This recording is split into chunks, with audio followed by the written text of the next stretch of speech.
Hello and welcome to Strixhaven in Session, where we will be exploring the upcoming book, Strixhaven, A Curriculum of Chaos. Have to say, that is one of my favourite titles of all time. I think it really lets you know what you are in for when it comes to this new book. So we're going to be doing a deep dive, letting you know what to expect, talking about how you can work this into your D&D world. So joining me today, I have Amanda Hamon, James Wyatt and Jeremy Crawford. Fantastic to have you all here. I cannot wait to get started. Thanks for having us, Elle. We're super excited too. All right, I'm going to dive in because, we haven't got long and I know that everyone is, I've seen on social media, people are really excited for this one. They love the idea of Strixhaven. So Amanda, I'll come straight to you first. For anybody who isn't familiar, who's missed all the hype, all the buzz, tell us about this new book and the setting itself. Absolutely. So Strixhaven, A Curriculum of Chaos is an all-inclusive book that includes 4 very in-depth adventures, taking you, if you play it as a campaign, from level 1 to level 10.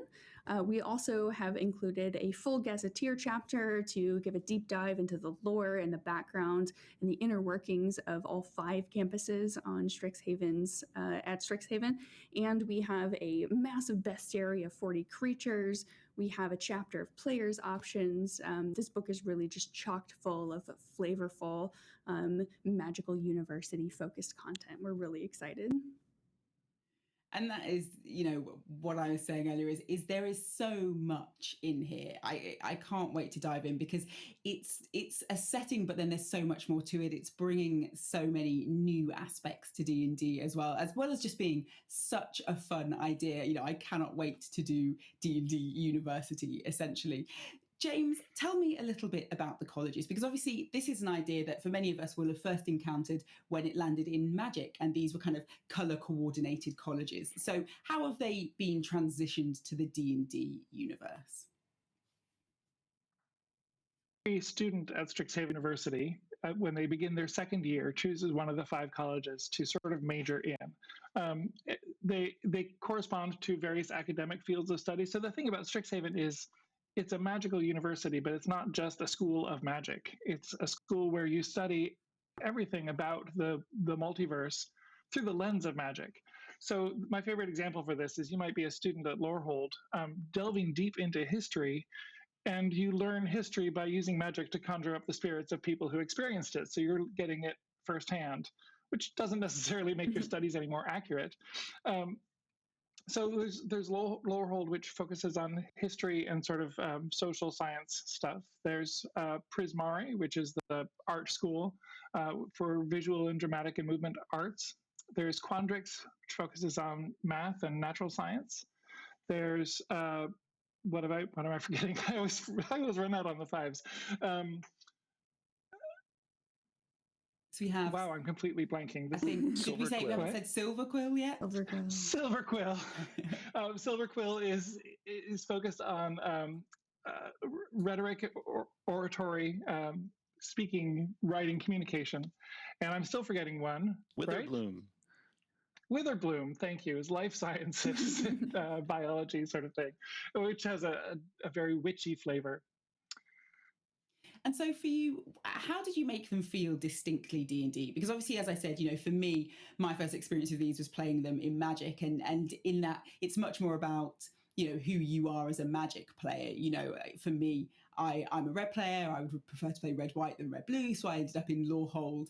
And yet, in D&D, it's a lot more about, character flavour and personality. So how did you transition them so that they felt, more distinctly Dungeons and Dragons?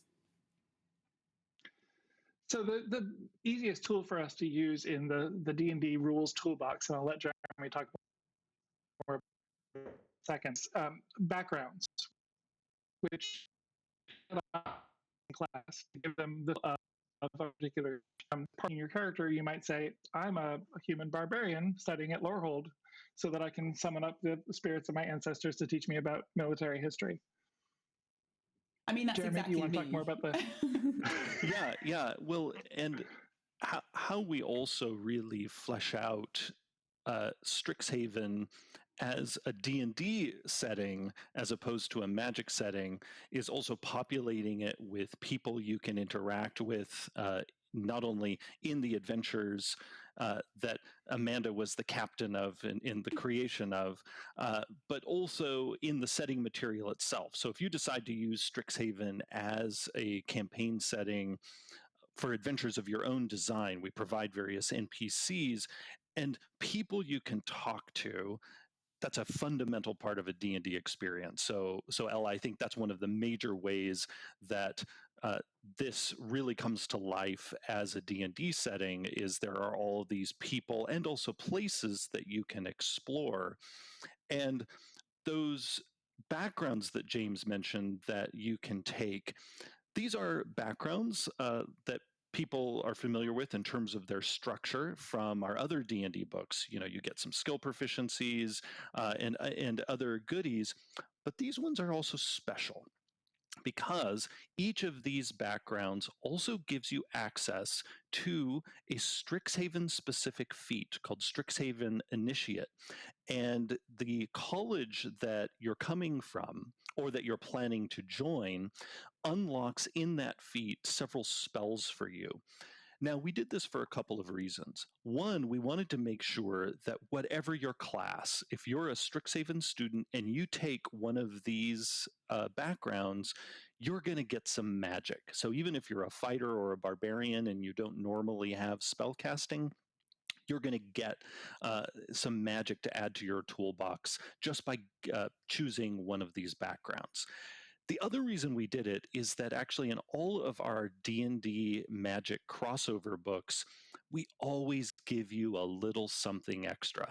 In Guildmaster's Guide to Ravnica, we did this through your guild membership and increasing your renown in a particular guild. That renown increase unlocked various special abilities for you. In Mythic Odysseys of Theros, we did this through the piety system, where your increasing devotion to a particular deity unlocked special abilities for your Theros character.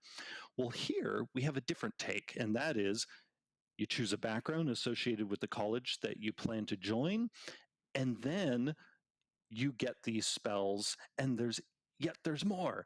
And that is, if you're already a member of a spellcasting class, your background is going to add a list of spells to your class's spell list, ensuring that if, say, you're a Lorehold spellcaster, you always have access to spells that have a Lorehold feel. So I keep talking about spells, and along the theme of, but wait, there's more, this book also includes new spells. We designed one new spell for each of the 5 colleges, so 5 new spells in total, and each one of these new spells carries with it the flavor of the college that it's associated with. For example, the Lorehold spell, which is called Borrowed Knowledge, allows you to commune with the spirits of the dead and thereby, for a limited time, unlock a skill proficiency you don't normally have. So essentially, you reach out to an expert of the past, and maybe you don't normally have proficiency in the history skill, for example. But because of this magic, because of conferring with knowledgeable folk who've gone before, you now suddenly have historical insights for the next hour that you wouldn't normally have access to. I mean, whilst we're talking new magic, I might just quickly get you to also elaborate on the new magic items, because that's what we've got in addition to some new spells, isn't it? Yes. So we made sure, going along with this theme of creating unique things for each college, we made sure to create a magical textbook, one for each college. And while you have these textbooks on hand, they unlock magical abilities associated with that college. They also can give you bonuses on skill checks that are related to your particular college's area of expertise, or rather the college associated with that magic item.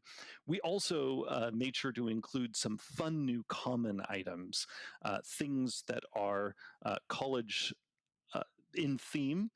My favorite one is the cuddly Strixhaven mascot, which is this magic item that is a stuffy that you can actually attach to like your arm or your shoulder, and it will ride around with you.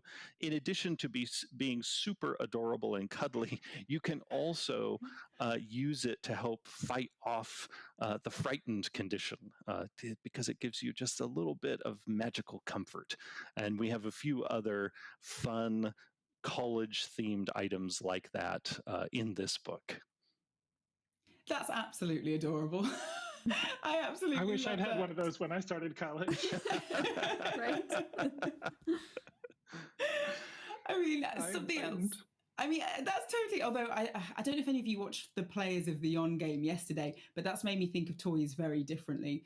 They were used in a quite scary way, so perhaps I'd be more frightened. But anyway, I'm gonna jump to professors, because Jeremy, you touched on the idea that it's essentially the people and the relationships that you have with them that are a big part of what makes Strixhaven so special. So Amanda, tell me a little bit about the professors and how they influence the world that you're in. Oh, absolutely. So in that Gazetteer chapter that James oversaw, we have an entire list of the important professors and the leading professors, the deans of each of the colleges. There are 2 deans of each college because one focuses on one type of magic and the other focuses on a second type of magic that really complements or in some cases, sort of they oppose each other. And that's kind of what defines those colleges in the way that James described. But when you play the adventures, you interact specifically with several professors.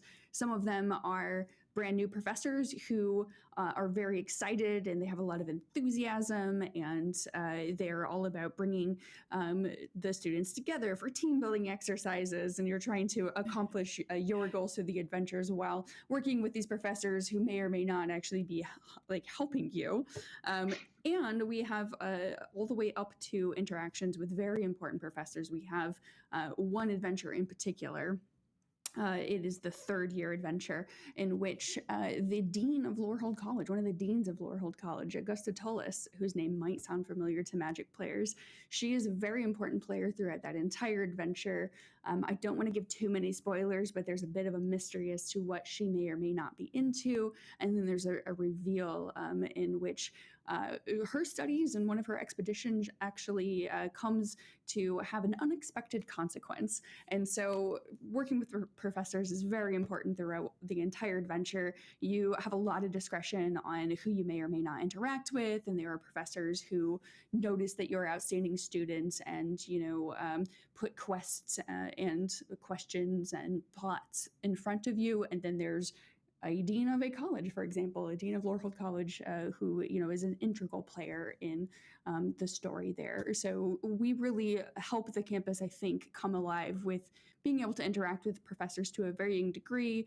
All the way from the freshest professors up to a dean of college.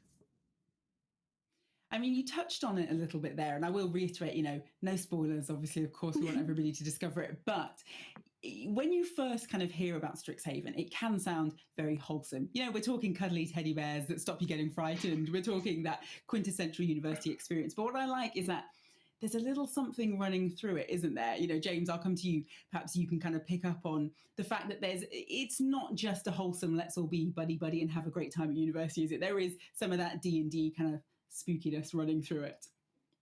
Absolutely. I mean, when you're dealing with summoning up ancient spirits of the dead to learn history from them, or delving into the fundamental mysteries of life and death in the midst of the Witherbloom swamp, there's definitely the potential for a sinister edge running through.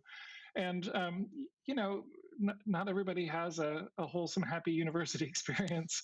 And sometimes, students get expelled, and there are consequences to that might linger for, centuries after in the life of the campus.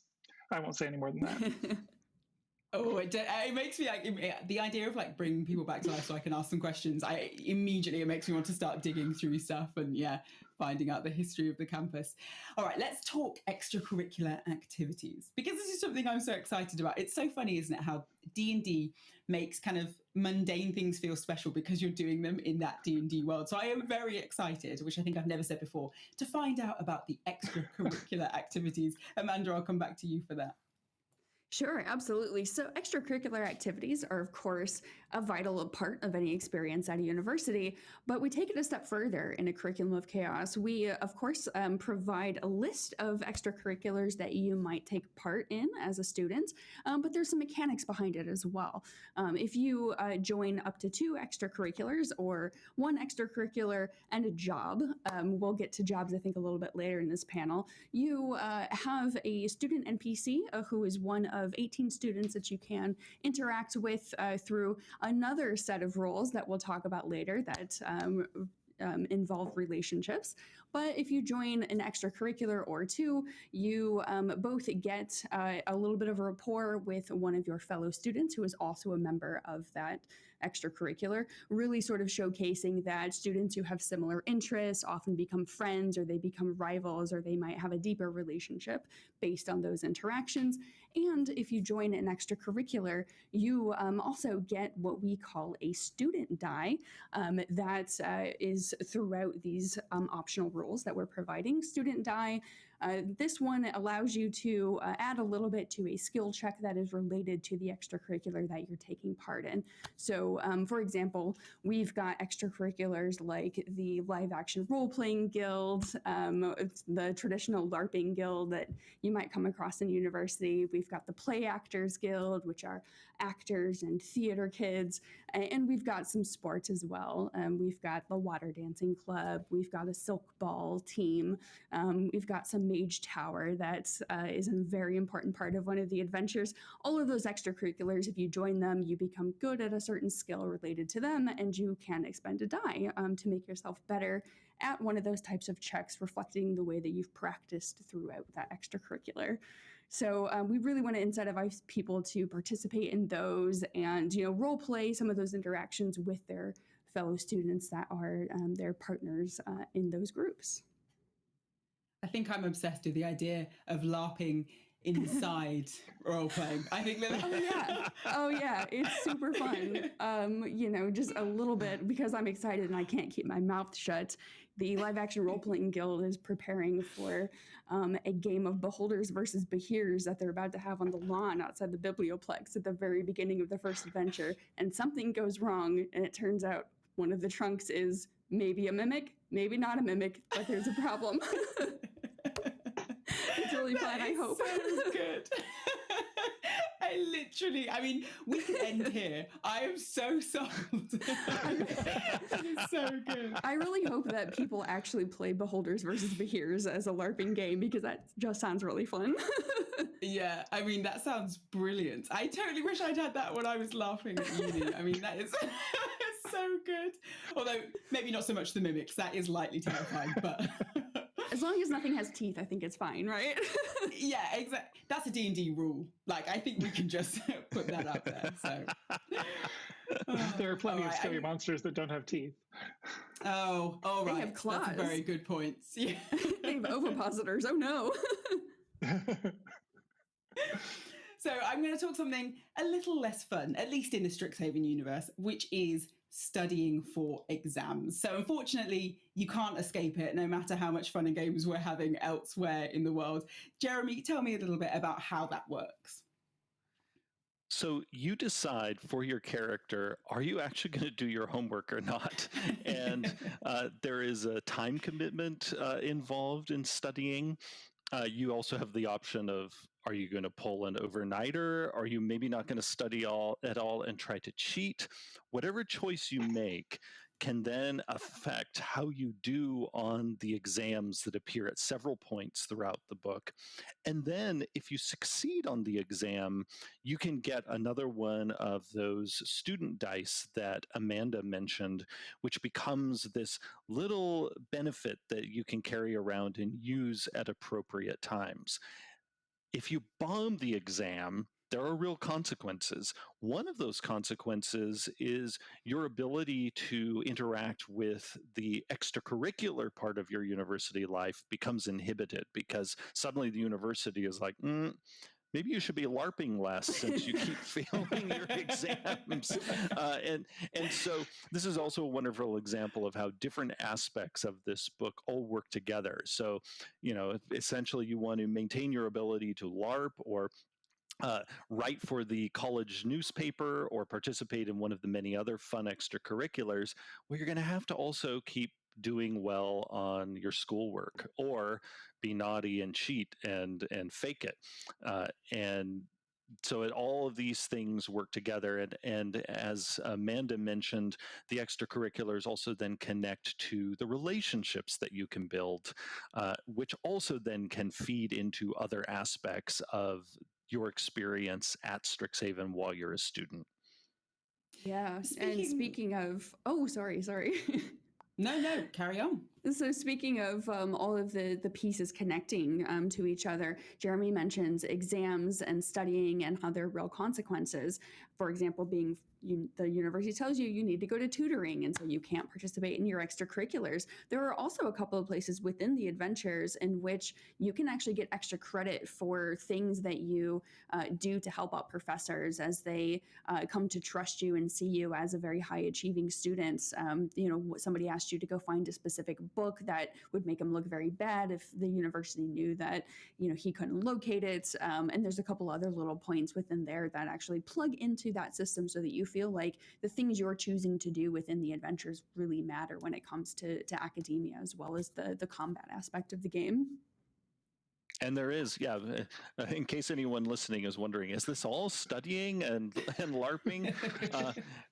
And those things are fun, but yes, Amanda, there are plenty of things to fight because many things are going wrong in and around campus, and the adventurers have plenty of work to do in the 4 adventurers in this book. Oh, absolutely. I mean, there's a reason why in the last adventure you hit level 10 when you do the climactic encounter, because we want you to have cool combat things, and it's not an easy encounter. So there's really that element of sort of epicness in that climax that we hope will be very fun for our players.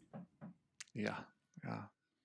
I do think that's really important because I know, like I was saying before, you could perhaps mistake this for a very wholesome setting where you can just have a little university life. So it's nice to hear that it has got that sense of epicness that I think you're so often looking for in a D&D campaign. I think that will reassure anybody that was worried, as Jeremy said, that it would be all studying for exams and avoiding mimics during your LARPing sessions. So yeah, good to confirm that.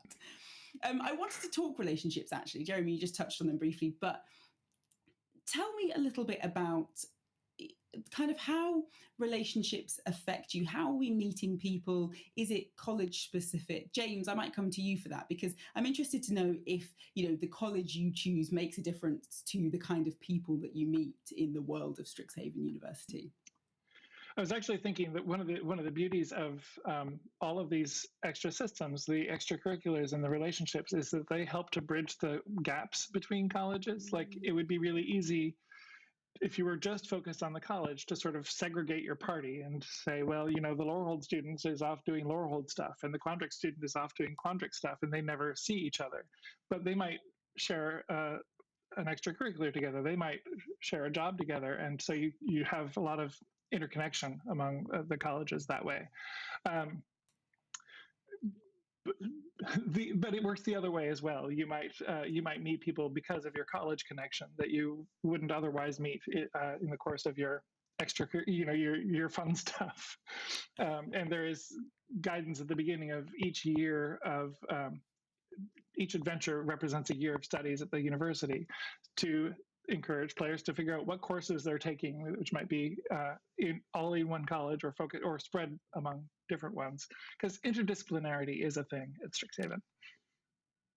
Amanda, can you tell us about some of the student NPCs that we'll meet? Because I'm very excited. I do think that's one of the key things of university life, isn't it? It's just the wild and wondrous range of people that you meet there that you wouldn't have encountered before. Oh, absolutely. Yeah. So there are 18 NPCs who are sprinkled throughout all of these little rules sections that we've discussed. They take part in extracurriculars, they have jobs, they show up in many cases in specific encounters and the adventures and specific locations in the adventures. And they're a very diverse, lovely range of individuals. They're all fellow students. Many of them are the same year as yourself as the PC. Some of them are a year older, but the book is very thorough in including all of these NPCs because the relationship system is so important. I'm really, really happy with the range of NPCs that came out, written by a freelancer named Alexander Sangram, who did a wonderful job in just giving them these personalities infused throughout all of the different extracurriculars that they take part in, and really giving them real personality, making them wonderfully included in to be able to be included in the adventures. So they are, alignments all across the spectrum. There's, cunning NPCs, there's lovable NPCs, there's, really ambitious NPCs. And I'm hoping that players will be able to find at least a couple that they really latch onto, that they really like. And the relationship system really plays into allowing the players to choose their favorite NPCs that they've come across so far and approach them in these really pretty frequent relationship encounters that happen within the adventure. All of the adventures, in which there are these group activities that are happening on campus. There is an improv festival that's taking place at the Rose Stage, one of the iconic locations on campus, and all of the NPCs are there, and you can improv a scene with one or two of the NPCs. You can interact with them. You can, try to work up the crowd. The encounters are very, I would say, broad in allowing different types of approaches to interacting one way or the other with these NPCs, and that's the basis for building up a friendship or a rivalry, or getting into a deeper relationship called beloved. Jeremy, tell me a little bit more about how those relationships work. As we just heard, there's several different types. It could be love at first sight. It could be, this is immediately your arch enemy. So tell me a little bit about how they work and how you develop each of the different types. So as you meet these NPCs, you decide how you want to interact with them. Are you going to pursue friendship with them? Are they going to become your frenemy, or just, pure rival? The choices that you make help you gain or lose relationship points with them. So there's this point system where you can essentially increase your score, or your score can go down with a particular NPC. And the higher your score goes, the deeper your friendship becomes. And it's your choice, as that score goes higher, if you would like to explore transitioning your friendship with that character into a romance, or if not a romance, then a friendship that is, so deep, the person is like your brother or your sister. However you decide to flavor that intensified relationship, at that point you become what Amanda referred to as beloveds. And again, you decide if this is a romantic relationship or more of a, again, sibling-like relationship. However you cast it, this gives you a little more game benefits, actually. And that connection really grounds your character in Strixhaven and makes you feel truly bonded with a fellow student. And usually the student that you're bonded with is either in your same year or sometimes in the year ahead of you at the school. And what's exciting is that you have the opportunity to meet these NPCs during your first year at the university. When you're going through orientation, there are opportunities to meet just about every one of them. And then as you explore the university and go through the events of the 4 years, your experiences of these NPCs grow. You get to see them in different circumstances. You get to see them in, ridiculous university hijinks, but you also get to see a number of them in real danger, because there are not only sort of monsters on the loose because of experiments that have gone awry on campus, but there is a truly sinister plot at play in the course of this campaign. And as anyone knows who's played the Magic set, there are also just long-standing enemies of Strixhaven, mage hunters and others, and they certainly make life difficult, not only for the player characters, but for these NPCs. And some of these NPCs, including ones who might be beloveds of the player characters, can be put into grave peril by these various sinister forces at work. And so there is tremendous motivation for the group to spring into action to save people that they love. Often in D&D campaigns, the motivations can sometimes be as base as we're going to get some money, or it can be really epic. We're going to save the kingdom, or it can be very community oriented. We're saving this village or this group of people we care a lot about. In Strixhaven, a curriculum of chaos, the motivations are often personal. My friend is in danger. This school we care about is in danger. This is a place where we are growing, where we are becoming more powerful adventurers, where we're learning about the world around us, and we care that this place and these people are in danger. And I really love that that personal angle is evident throughout the entire campaign. I'm going to be traumatized. I really love the idea I? that this jerk I can't stand is in danger and I have to help him. Oh, absolutely. Yeah, we really play into that in the adventures, as Jeremy said. Later in the adventures, in the 4th year, when it becomes very clear exactly how dire the situation has become and how big the threat is to the entire campus and to everybody on campus. There's a plot specific reason I won't entirely reveal as to why it is the player characters who are tasked with solving this problem and ending the threat and going to the bad guy essentially and stopping him before this really just runs out of control. But also there's a heartwarming scene that I think takes place right before sort of the penultimate encounter, right before there's a journey that is to be had to face this great threat. And it's all about playing into the relationships that the players have built with these NPCs throughout the course of the entire campaign, if they've been playing it as a campaign. Not only the characters that are their friends and their beloveds, but also their rivals as well. And the book addresses how do these characters how do they approach the player characters, because everybody on campus knows that they are the only ones who can save the university. And there's really the potential for some very sort of memorable, heartwarming scenes between these characters as the players are going off on their final journey, perhaps for the last time, because as far as anybody knows, if they're not successful, that could be the end. So we really do play into that and make that personal aspect very poignant and important in the book. I think that's so exciting. Sorry. I was just going to add that, Amanda, one of the things that I love that you put in at the end of the campaign is this campaign actually has one of the most dire consequences I've seen in one of our campaigns for failure. Like if the adventurers don't make it, typically there will be like, all right, if they don't succeed, well, the bad guy off camera is going to, win in some way. In this adventure, like there's very concrete like rules for, all right, they failed, this now happens, and can harm people and places that the adventurers cared about in a way that is very concrete. So the stakes in this adventure are really high, and so that contrast is, I think, one of the special things about this campaign.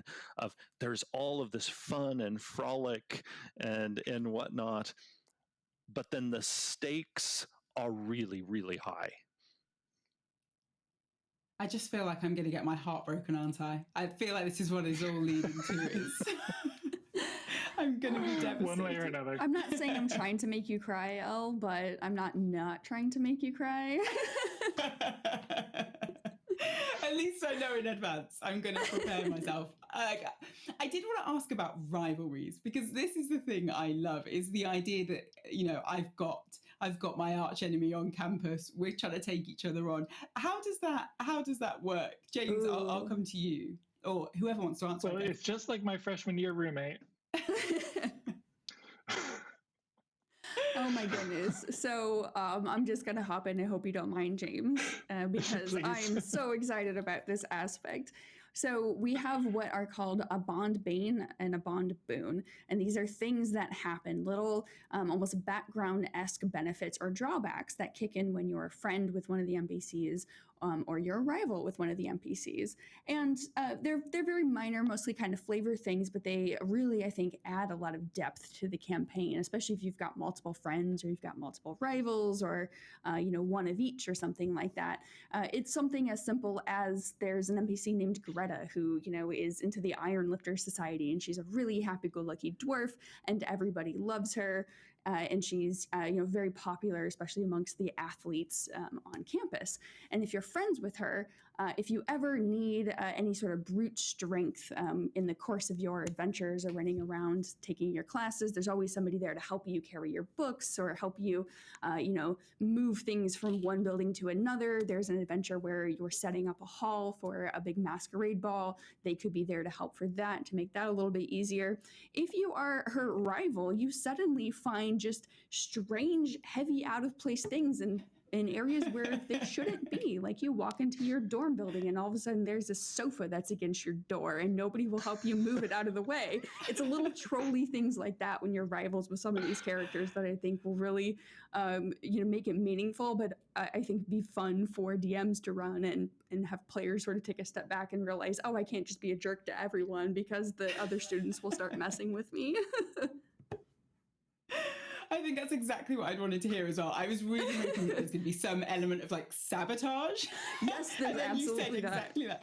There's one guy who is, he has a gossip column essentially, and if you are his rival, he exaggerates your worst qualities and writes about them, and basically the entire school is laughing at you because of that. So there's just little things like that can be kind of fun. Oh, I love just that. like my freshman year roommate. I feel like your freshman year roommate's going to read this and be like, a lot of this seems familiar.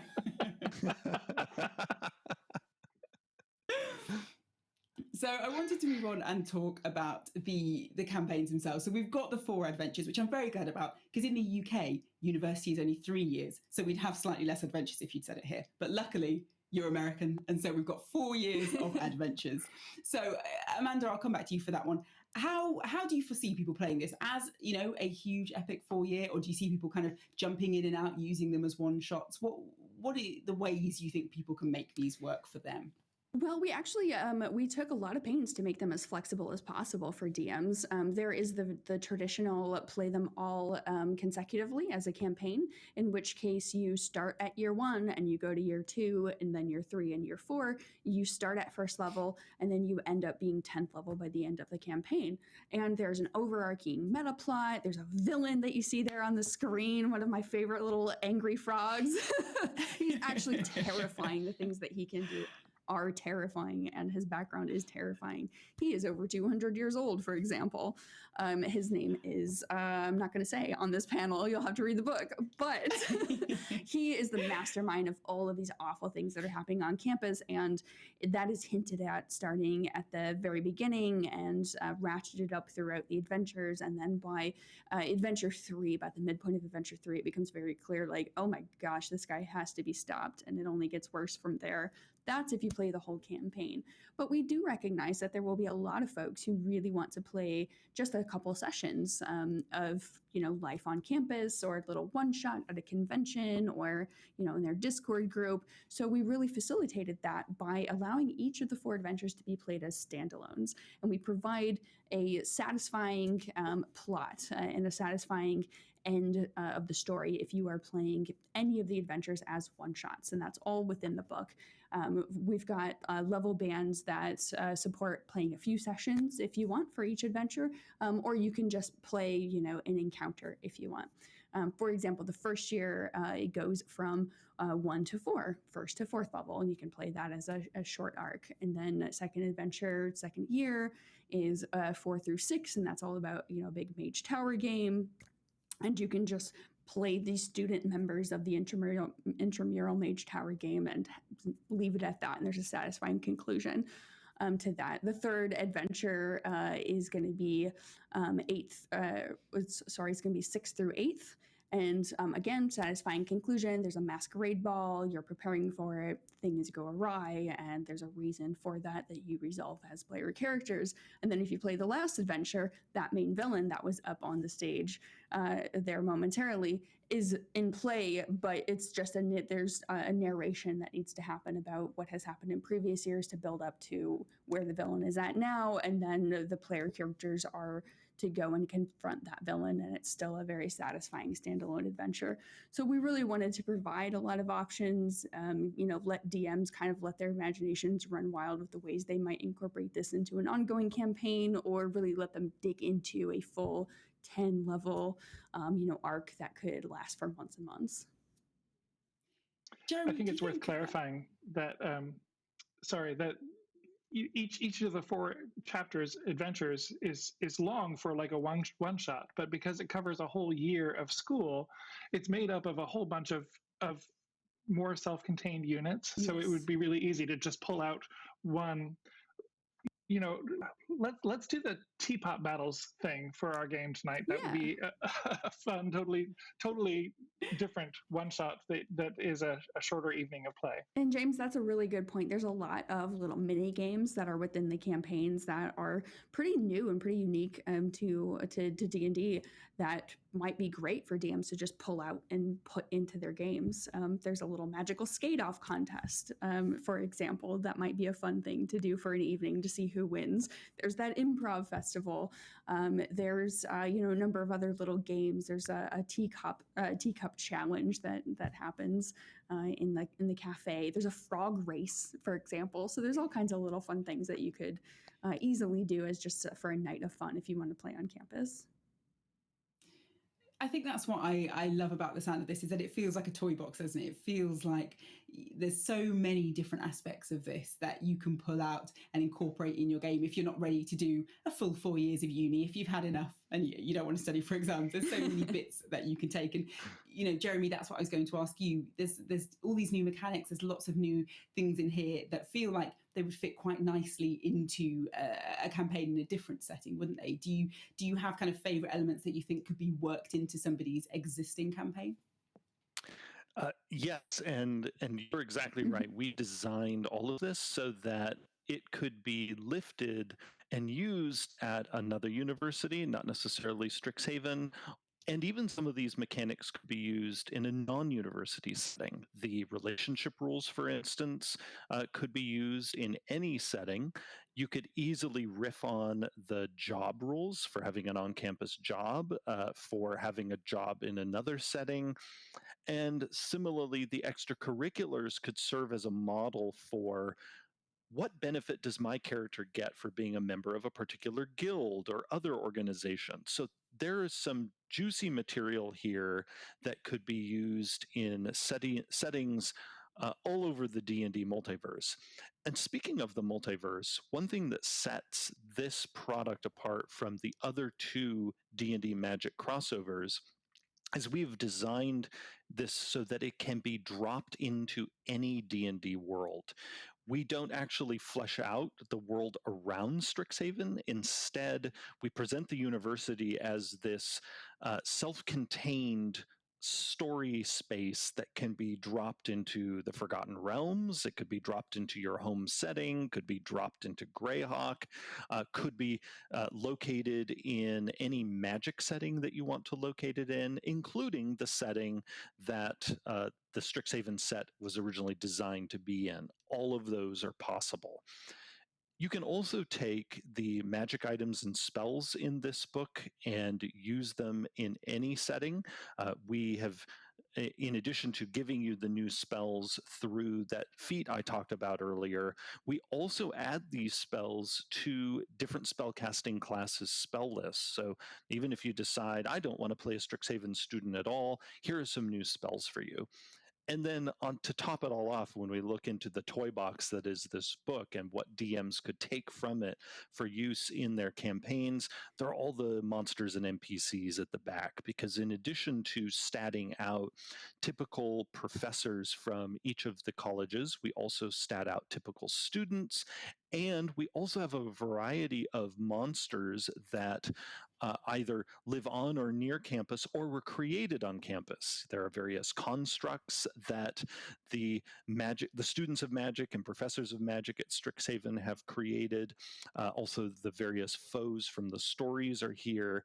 And these, even though they have Strixhaven specific names, could easily be relocated to another setting, another adventure, particularly if you want to flesh out a magic school elsewhere in the D&D multiverse, because of course many D&D worlds have other magic schools or magic school-like locations. For instance, if any of you are running a game in Kryn, the world of Dragonlance, and you want some ready-to-go stat blocks for wizards of high sorcery who show up in your campaign, you could easily use the student and professor stat blocks in this book for that purpose.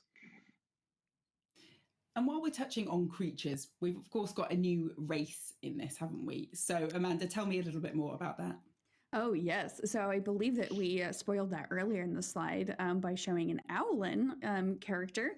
And that is our new race in this book. They are big, playable owl folk, and they have some very lovely abilities and are just really very flavorful and tied to Strixhaven. We felt like that was the most appropriate race to play. Right there, that's Javanish, who is the scruffiest of the scruffy boys, but really just wants friends. And he works in the tavern and is on a couple of various missions for the tavern owner throughout the course of the adventures.